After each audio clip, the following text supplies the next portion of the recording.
Hello everyone, Miss Wilcox here. Today I'm going to read the story Lost and Found by Oliver Jeffers. Lost and Found by Oliver Jeffers.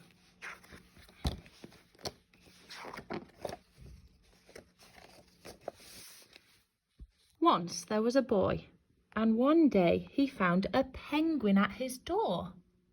The boy didn't know where it had come from, but it began to follow him everywhere. The penguin looked sad, and the boy thought it must be lost. So the boy decided to help the penguin find its way home. There he is at the Lost and Found office. He checked in at the Lost and Found office, but no one was missing a penguin. He asked some birds if they knew where the penguin had come from, but they ignored him. Some birds are like that. The boy asked his duck, but the duck floated away. He didn't know.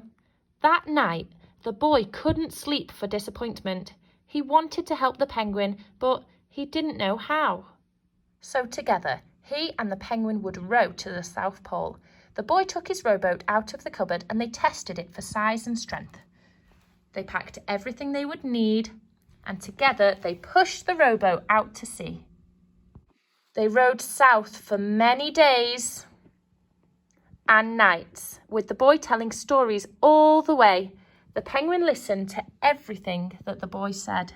They floated through good weather and bad, when the waves were as big as mountains,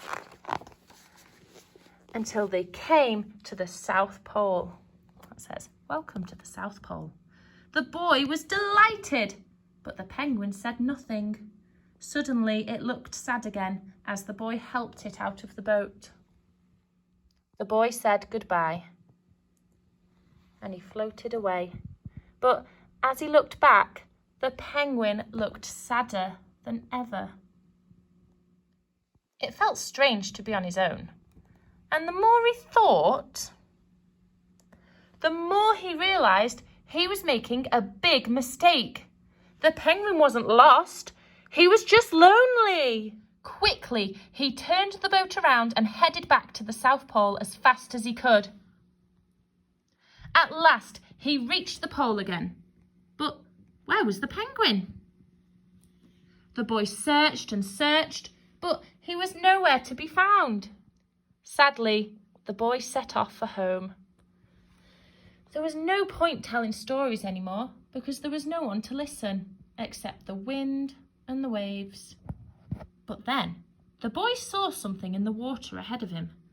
Closer and closer he got until he could see the penguin! Yay! And so the boy and his friend went home together, talking of wonderful things on the way. I really hope you enjoyed this story. Goodbye.